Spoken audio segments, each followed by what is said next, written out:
Ngayong Biyernes, March 14 dakong alas 9 ng gabi oras sa Pilipinas, nakatakda ang unang araw ng paglilitis kay dating Pangulo Rodrigo Duterte sa International Criminal Court or ICC sa Hague, Netherlands, kung saan ngayon nakapiit ang dating Pangulo. Kaugnay nito may panawagan sa publiko ang bunso niyang anak na si Kitty Duterte aniya sa kanyang latest Instagram stories. Nananawagan siya ng pagkakaisa at humihiling ng dalangin sa mga Pilipino para sa initial appearance ni dating Pangulong Rodrigo Duterte sa isasagawang ICC pre-trial chamber na gaganapin mamayang gabi alas 9 ng gabi Manila time. I am Veronica Duterte. Tonight at 9 p.m. my father FPRRD is going to stand before the pre-trial chamber of the ICC. I am calling unto you not as his supporters, but as Filipinos to stand for what is right and light a candle, whether you are in the Philippines or abroad.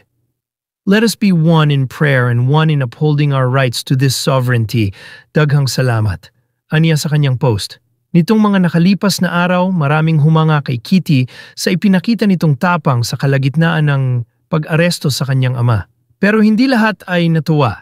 May ilang netizens ang bumatikos sa dalaga. Di na raw nito ginalang ang mga sundalo at makailang beses niya minura si General Torre na ginagampanan lang ang kanilang trabaho.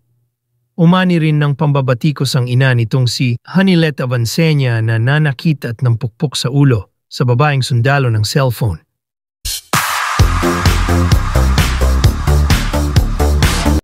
Kumbaga po sa artista ngayon, kumbaga sa isang personalidad, ang tinutudlata lang ngayon ng mga bashers at ng publiko, pinakanega ngayon, kumbaga sa artista, itong si Kitty Duterte. No, ihahambing natin, di ba? Kasi, syempre, hindi natin mapipilit ang ating mga kababayan na sumang-ayon sa kanyang ipinakikita sa harap ng mga kamera. Yun lang yon, di ba? Unang-una, sabi ko nga po, tiwa-tiwayway ang dapat nating ibigay na pangunawa dito kay Kitty Duterte dahil anak po siya ng isang dating Pangulo na inaresto at ipinatapon na nga sa ibang bansa at doon lilitisin. Natural, kung ikaw ay isang anak ng ganito, hindi lang siguro ganyan ang gagawin mo. Matindi talaga. Pero, hindi tama yung murahin mo si General Torre ng PI. Hindi tama yon. Hindi natin sasang-ayunan yon. Sa isang lipunan na dapat ay nagpapakita tayo ng pagkakaroon ng edukasyon. Katulad din ng nanay niya, di ba? Ang nanay naman niya, nampukpok naman ng telepono sa isang miyembro ng SAF na babae pagkalaki-laki ng bukol. Hindi natin sasang-ayunan yon. Hindi tama yon. Kahit sa anong lengguwahe, kahit anong dialect, mali yun. Pero yung ibang issue pa na ikinakabit kay Kitty Duterte, hindi natin yan gagalawin. Hayaan natin sila ang magresolba niyan kasi hindi natin alam ngayon ang fake news at saka ang katotohanan. Totoo, correct. Kaya dapat ito sa mag-ina, dapat manatili pa rin silang kalmado. Makalmado, mahinahon, wag sila magpadala sa galit nila na maiintindihan natin yung sama ng loob nila at galit nila, pero dapat hindi sila nananakit ng ibang tao. Alam mo yun kasi, at hindi nagmumura ng isang taong nasa posisyon na ginagawa lamang ang kanyang trabaho ng oras na yon. Hindi natin sasang-ayunan yon. Kasi sa isang sibilisadong lipunan na tulad ng sa atin, at kahit saan pa, hindi dapat pinaiiral ang kabastusan. Sa totoo lang, walang magsasabi na hindi kabastusan yon. Lahat ay sasang-ayon. Pero, nauunawaan natin siya bilang anak ng kanyang ama. At tayo man ang lumagay sa sapatos ni Kitty Duterte, hindi rin natin alam kung anong ating magagawa kapag ganyan na nangyari sa ating ama, di ba?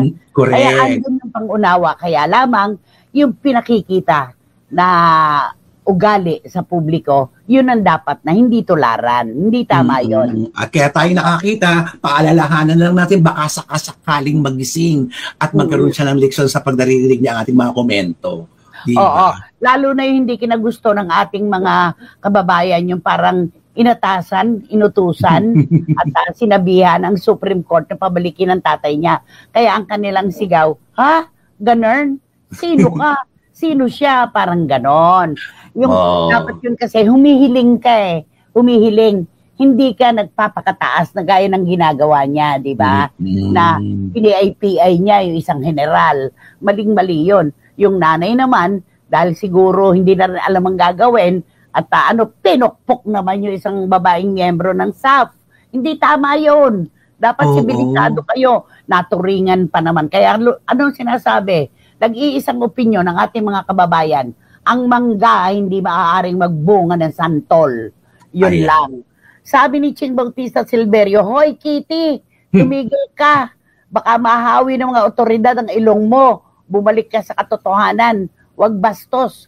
Kung magmura, wagas. Walang breeding. Taka pa ba tayo? Sabi niya, okay. Hindi nga naman namumunga. Ayun. Nanay, hindi po ako magko-comment about kay Kitty Duterte dahil magiging bias po ako.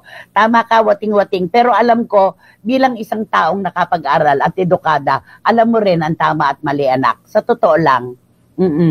Bakit bang pamilya Marcos nung pinatalsik sila sa Hawaii from Hawaii, may narinig ba tayong may minura silang nasa gobyerno? Ganun talaga eh. Destiny rin ni Duterte yung nangyari sa kanila ngayon. Ayan. Naging tahimik nga sila noong 1986. Totoo naman yon. Walang ganito. Okay, si Juris Dr. Channel, revelasyon to hindi ko alam to. Hindi ko alam to. Ngayon ko lang nalaman. Kahit ninong ko, si Digong sa Binyag at dating nasa iisang circle lang sila ng tatay ko, hindi ibig sabihin na 100% pro former PRRD ako. Anyway, sorry, pero mukhang umakyat na sa ulo niya ang apelyido nila. Siguro dahil sa nakasanayang kapangyarihan, lalo na sa Davao, at sabihin na nating halos buong Mindanao dahil sa political influence at connections nila. Pero sana maghinay-hinay siya. Huwag padala sa init ng ulo at bugso ng damdamin. Konting respeto naman sa Supreme Court of the Philippines. Sayang ang ganda kung matatalo lang ng pagiging magaspang. Tama. Ninong pala niya. Si Aba, sabi niya. Juris, iba din. Oo. At kasama pala ng daddy niya dati. Oo, ayan. Ay nako, yan ang gusto ko sa iyo na balance ka talagang mag-report at mag-opinion. Ito naman dati, lagi naman natin sinasabi, balance in journalism, laging ganon. Dalawang panig, dapat binibigyan natin ng parehong atensyon. Yung tama, palakpakan, yung mali, pitikin. Ganon lang yon, di ba naman? Kaya hindi dapat na nag-aaway-away na dahil lang sa mga ganyan. Hindi po talaga maganda ang ginawa ni Kitty na nagmura at nanakit ng pulis ang nanay niya. Siguro po palagi niya kasi naririnig ang mga mura. Kaya bulaklak na raw ng dila. Oo nga naman. Bulaklak ng dila. Lagi kasing nadidinig. Oo. At sabi ni Tita Nene, Kitty, lagay niyo sa lugar ang sarili niyo. Huwag kayo mga bastos. Sabi ni Tita Nene Ulanday. Ayan.